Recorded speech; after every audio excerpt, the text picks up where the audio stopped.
Hi, I am Zach Garlett, and I'm in the gaming development class. We are working on our first game review A, and I will be reviewing the game Star Wars Jedi Fallen Order.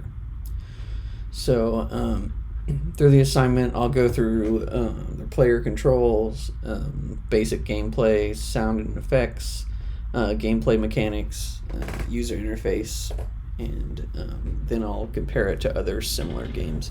There's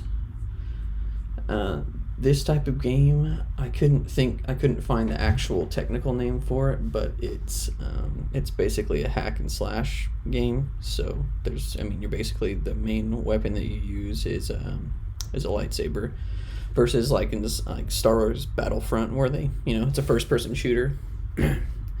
So I'll be kind of instead of like comparing it to another hack and slash game, I'll actually compare it to other recent Star Wars games, and show how those have differed, and there's some similarities that's in there too. So that's what I'll be looking at.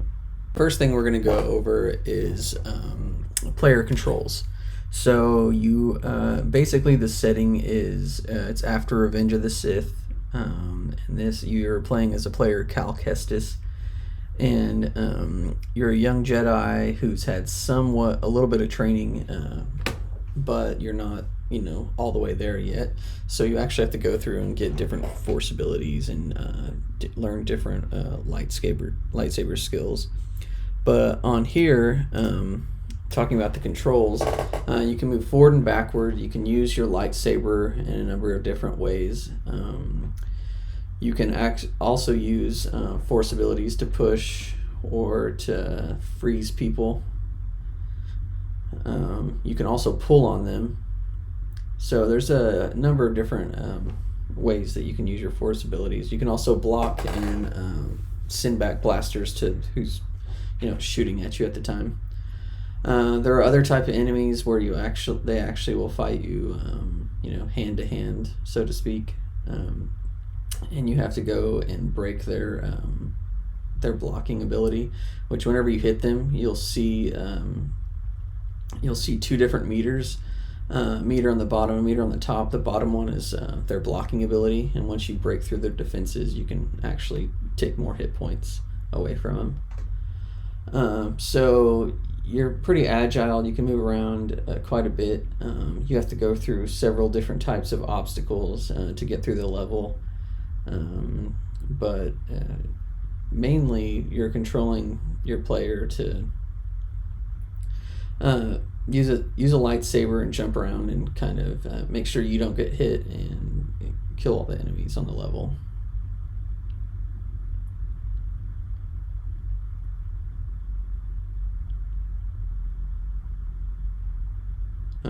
There's several different types of obstacles in here, but this just gives you kind of a good example of how the player moves around and how he's controlled.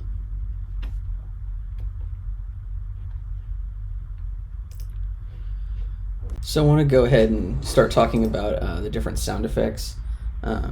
There's different sound effects when they're running, but I think the most interesting ones are whenever they're fighting, or the comments that are being made by the different enemies and stuff.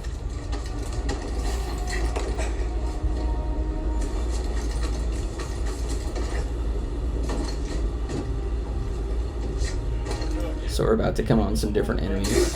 Got an intruder here. So there's the classic, blaster sound. I think Star Wars is popular enough and part of pop culture, to the point where, I think that's pretty recognizable, and it's kind of, I guess, for lack of a better term, iconic. So that's what's going on here.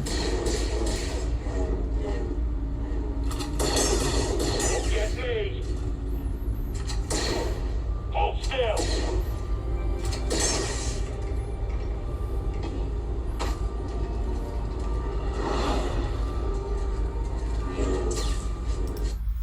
You can hear there kind of whenever a lightsaber swings, that like a sound that I think we all know, and it's really awesome. And they've made it where it definitely feels like you're playing a movie. You know, maybe not a movie that we've seen before, but definitely like you're part of the Star Wars, story for sure.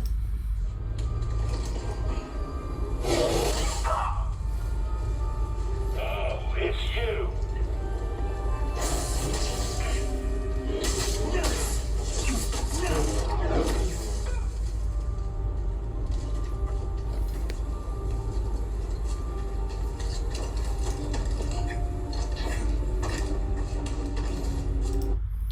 But as you can see, like as he's running and as he's fighting people, you can hear pretty good sound effects. It sounds pretty realistic. Like you can hear his clothes move and belts and stuff like that clank. And I think they did a really good job on this.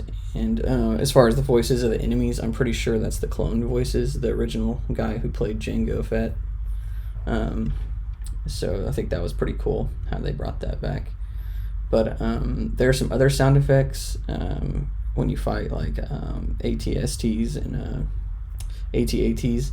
But to fight those kind of enemies, you kind of have to be going through the storyline because they only get prompted through that. So after I've beat this level before, so it's not something that's I looked through and tried to play a little bit, and I couldn't find an area where I could do that.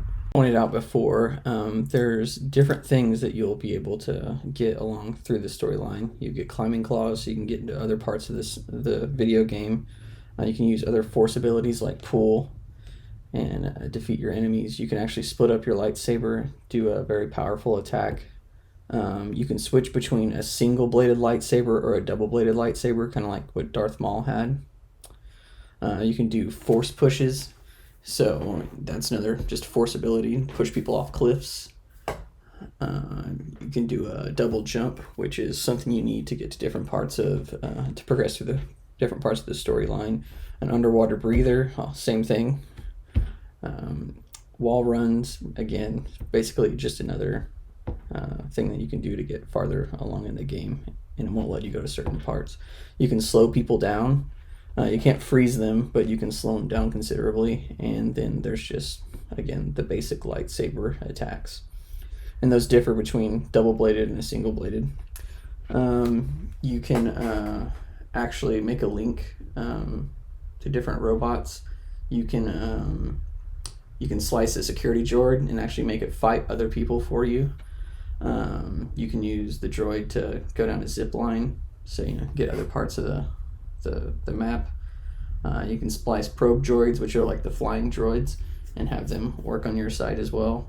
You can use overcharge, which is basically like turning electricity on and off, so you can move machines around.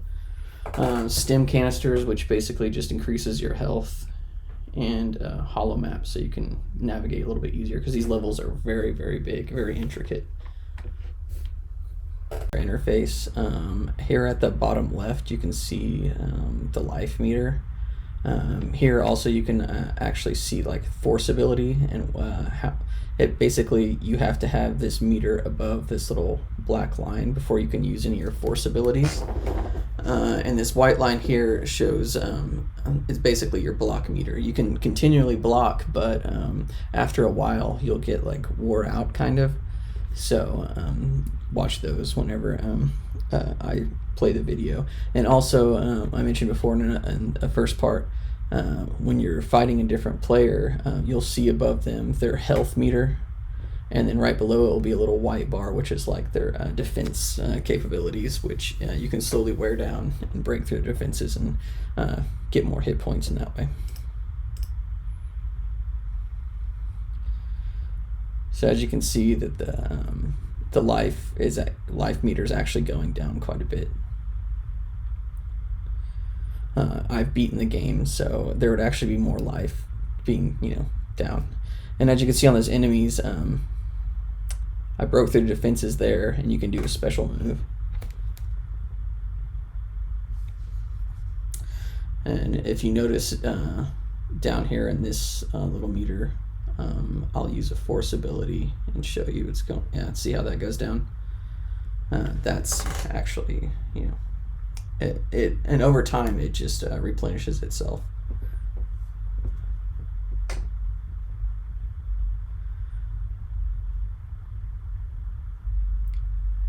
it takes a while for it to start to replenish on its own, but that's we're going to kind of look at how other games are different. So in Battlefront 2, you can actually play as a Jedi, and the interface is a little bit different, but kind of similar. You have the user interfaces, your hit points, how much life that you have is at the very bottom here. And you also have a map already on the screen, so you don't have to look at the holo map. The gameplay is a little bit different. So if you were doing campaign, you'd only be able to get to play a Jedi at certain parts of the campaign, or if you'd earned enough points, and it would show whenever you respawned, it would show up as an option. But here, the game controls are a little different too. How the player moves, it's kind of almost like you're gliding relative to the other game, Fallen Order.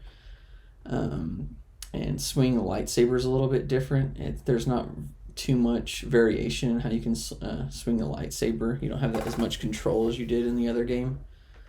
And blocking is a little bit more difficult. So there's that. And then there's also the sound effects.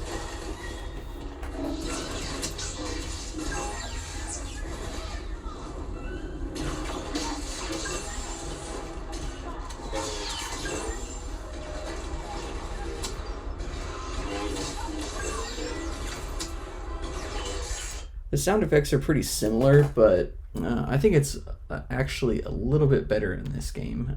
You can hear, and whenever the player is kind of idle, you can hear the lightsaber a little bit better.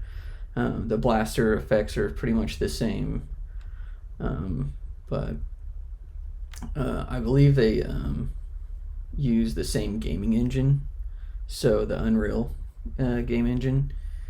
And so I think that's why there's not much of a difference, but there's definitely some improvements to Fallen Order on this. But I think Fallen Order overall is a lot better. There's a lot more to do there. There's a lot more force abilities you can use, more variation force. But if you use force abilities here, they're preset per character. So there's different. You can be Kylo Ren, you can be Darth Vader, the Emperor, and all that stuff, but they have only specific force abilities, as where whenever you play Fallen Order, you have a set of like push, pull, freeze, different things like that, which I think is actually a lot more fun. So, yeah.